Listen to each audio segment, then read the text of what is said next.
কিন্তু ভীষণ পছন্দের। গ্যাংটকেরই একদম কাছাকাছির মধ্যে সবথেকে বড় ওয়াটারফলস হলো বানজাগরি ওয়াটারফলস। ওখানে গিয়েছিলাম, সাথে প্রচুর খাওয়া দাওয়া করেছিলাম। আজকে ব্লগে সেটাই শেয়ার করব। আশা করছি তোমাদের ব্লগটা দেখতে বেশ ভালো লাগবে। হ্যালো এভরিওয়ান, আরো একটা সানডেতে নতুন ব্লগ ভিডিও নিয়ে তোমাদের কাছে চলে এসেছি। কেমন আছো তোমরা সবাই? কে কোনখান থেকে ব্লগটা দেখছো? সেখানের ওয়েদার কিরকম? নিশ্চয়ই প্রচুর গরম, বা অন্য কোথাও থেকে দেখে থাকলে জায়গার নাম মেনশন করে কমেন্ট করতে কিন্তু একদম ভুলবে না। সিকিমের ওয়েদার মনোরম, তোমাদের সাথে আগের ব্লগেই শেয়ার করেছিলাম।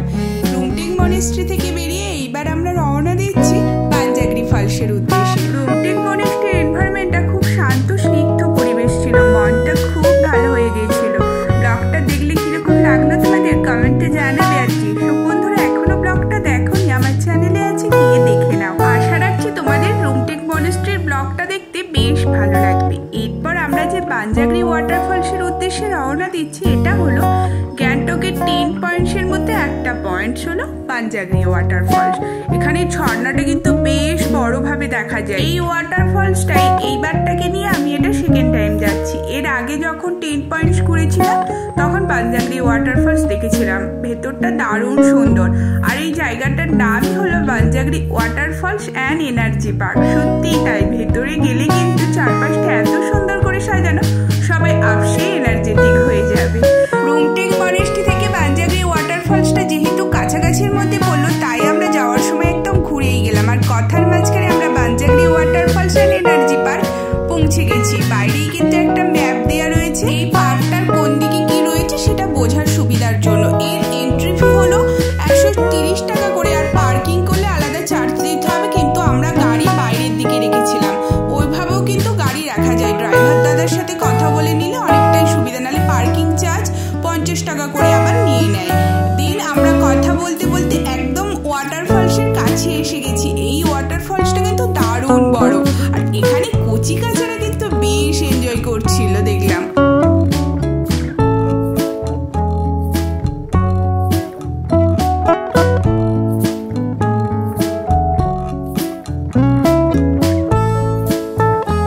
ওয়াটারফলসের একদম সামনে দাঁড়িয়ে 2-4টে ফটো ক্যাপচার করে নেওয়ার পর কিন্তু আর নিজেকে ধরে রাখতে না পেরে ওয়াটারফলসের একদম সামনে যাওয়ার উদ্দেশ্যে রওনা দিয়ে দিলাম।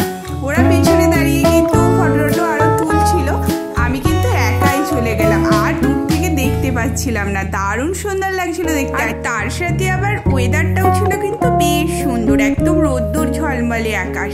সেই জন্য ঝর্ণাটা দেখতে খুব ভালো লাগছিল। আর দেখতে দেখতে এইবার কিন্তু আমি একদম ওই জলের নিচেতে নেমে গেলাম। সবাই নেমে যাচ্ছিল, আর জলটা প্রচন্ড ঠান্ডা ছিল। ঝর্ণাটার সামনে দাঁড়াতে এত ঠান্ডা হাওয়া লাগছিল না, খুব সুন্দর লাগছিল। একদম গ্যাংটকের খুব কাছাকাছি কিন্তু এই ওয়াটারফলসটা অবস্থিত। তোমরা যখন গ্যাংটক ঘুরতে আসবে অবশ্যই এখানে ভিজিট করবে। আশা করছি তোমাদের কিন্তু দারুণ ভালো লাগবে, আর বাচ্চাদেরও কিন্তু খুব খুব ভালো লাগবে। সবাই দেখলাম যে যার মতো করে কিন্তু ভালো এনজয় করছিল আশপাশে। ওয়াটারফলসের কাছে আমরা প্রায় 8 ঘন্টা 45 মিনিটের মতো ছিলাম। এইবার ওখান থেকে বেরিয়ে এই পার্ক আছে আশেপাশে, এনার্জি পার্ক তোমাদেরকে ঢোকার আগেই প্রথমে বললাম। তো আশপাশটা এবার একটুখানি ঘুরে দেখছিলাম। একটা কিন্তু এইরকম পুল টাইপের করা আছে, তাতে জল ভরা আছে। আমি যখন আগের বার এসেছিলাম এটা রেডি হচ্ছিল, এইবারে দেখলাম বেশ সুন্দরভাবে জল ভরা। আর এখানে চাইলে কিন্তু এইরকম স্টিমার বা ভুটভুটি রয়েছে, বাচ্চারা বড়রা সবাই চড়ছিল। টিকিট কেটে কিন্তু এটা চড়তে হবে, আমরা আর এটাতে চড়লাম না। এই জায়গাটাতেও 2-4টে ফটো ক্যাপচার করে আরো সামনের দিকে যখন এগিয়ে গেলাম, বাচ্চাদের খেলার জন্য দেখলাম বিভিন্ন রকম চারিদিকে সাজানো রয়েছে। বেশ কিন্তু সুন্দরভাবে এটা সাজানো, আর আশপাশটা পুরো পাহাড় দিয়ে ঘেরা, সবুজ গাছগাছালিতে জায়গাটা বেশ সুন্দর একদম। আমরা এপ্রিলের মাঝামাঝি করে গিয়েছিলাম। যারা একদম আমার মতো ঠান্ডা সহ্য করতে পারো না বা পছন্দও করো না, তারা কিন্তু গ্যাংটক ঘোরার জন্য এই সময়টা সিলেক্ট করতে পারো। আশা করছি তোমরা চারপাশটা খুব ভালোভাবে দেখার সাথে সাথে নিজেরাও এনজয় করতে পারবে। কারণ ঠান্ডা যারা একদম পছন্দ করো না, তারা কিন্তু ওই ঠান্ডার জায়গায় এসে একদম এনজয় করতে পারো না। তো এই সময়টাই যখন গিয়েছিলাম বেশ ভালো লাগছিল। আশপাশটা কিন্তু ফটো ক্যাপচার করার জন্য সুন্দর এইরকম একটা জায়গা করা রয়েছে। আমরা 2-4টে ফটো এখানে ক্যাপচার করে নিলাম, আর আশপাশটা তোমাদেরকে ঘুরিয়েও দেখাচ্ছি। একদম সবুজ গাছগাছালিতে দেখতে এই সমস্তটাই কিন্তু পাহাড়, আর পাহাড়ের গায়ে এই গাছগাছালিগুলো একদম সুন্দরভাবে আরো সৌন্দর্য দ্বিগুণ বাড়িয়ে দিচ্ছে। আর তার সাথে তো এই ঝর্ণার জলগুলো এদিক দিয়ে ওদিক দিয়ে ঠিক দেখাই দিচ্ছে আমাদেরকে। ওই দূরে ওই লাল রেলিংটা দেখতে পাচ্ছ, ওখান দিয়ে কিন্তু আমরা ঢুকেছিলাম। এই জায়গাটা কিন্তু বেশ বড়, এদিক দিয়ে ওদিক দিয়ে কিন্তু অনেকটা মানে কিছুটা পার্ক, সবুজ গাছগাছালি, তার সাথে ঝর্ণা, আবার কিন্তু আশেপাশে এরই ভেতরে 3-4টে খাওয়ার রেস্টুরেন্টও রয়েছে, আবার বিভিন্ন শপিসের 2-3টে শপও রয়েছে। আর দূরে কিন্তু বসার জন্য ছোট ছোট করে বেশ জায়গাও করা রয়েছে দেখতে, ওই জন্য আরো বেশি ভালো লাগছিল।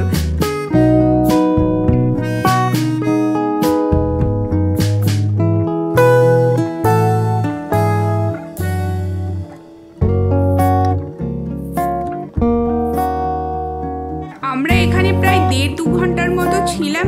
এইবার কিন্তু সবারই বেশ খিদে পেয়েছে, কারণ তখন বেলা হয়ে গেছিল প্রায় 3টে মতো।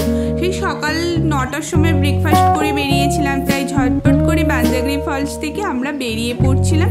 আমাদের গাড়ি বাইরেই ছিল, সেই জন্য খুব একটা অসুবিধা হচ্ছিল না। সঙ্গে সঙ্গে গাড়ি নিয়ে আমরা কিন্তু গ্যাংটক চলে এলাম। বাঞ্জাগরি ওয়াটারফলস থেকে গ্যাংটক আসতে আমাদের সময় লেগেছিল 15 মিনিটের মতো। ওখানে গ্যাংটকে নেমে এমজি মার্গে গান্ধী মূর্তির সামনে থেকে 1 থেকে 2 মিনিট হাঁটলেই ডান সাইডে পড়বে শেরে পাঞ্জাব। তো ওখানেই আমরা খাওয়া দাওয়ার জন্য সবাই ঢুকেছিলাম আর ওয়েট করছিলাম কখন খাবারটা আসবে। ফাইনালি এসে গেছে।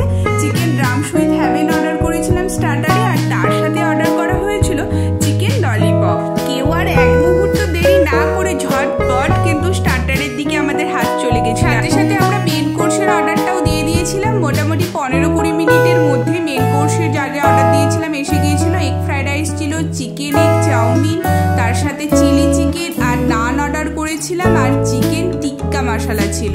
তো সবকিছু একসাথে এসে যাওয়ার পর সবাই মিলে কিন্তু সবকিছু একটু একটু করে ট্রাই করেছিলাম। খাবারগুলো খেতে বেশ ভালো ছিল, কোয়ান্টিটি প্রাইস অনুযায়ী একদম ঠিক ছিল। এই নিয়ে মিনি ব্লগ অলরেডি কিন্তু আমার চ্যানেলে আমি অনেকদিন আগেই আপলোড করে দিয়েছি, সেখানে গেলে দেখতে পাবে আরো কি কি খেয়েছিলাম আমরা সবাই মিলে। আর তার সাথে বরমশাই ট্রাই করেছিল জাপানিজ কেক সামথিং এরকম কিছু একটা নাম ছিল এটার, আমরা এটা কেউ খেলাম না। সুইবলাইম সোডা নিয়েছিলাম সবাই আমরা একটা। খাওয়া দাওয়া শেষ করে গ্যাংটক এমজি মার্গ থেকে আমরা বাড়ির উদ্দেশ্যে বেরিয়েছিলাম প্রায় 5টা করে। ততক্ষণে আকাশের মুখ কালো হয়ে ভার হয়ে এসেছিল আর কান্নাও শুরু করে দিয়েছিল। দিন শেষে বৃষ্টি রানীকে সাথে নিয়ে আমরা বাড়িতে ফিরে পড়লাম। ব্লগটা দেখতে তোমাদের কিরকম লাগলো কমেন্টে অবশ্যই জানাবে। নতুন বন্ধু হলে রিকোয়েস্ট করবো সাবস্ক্রাইব করে পাশে থাকার জন্য। সবাই ভালো থেকো, সুস্থ থেকো, টাটা।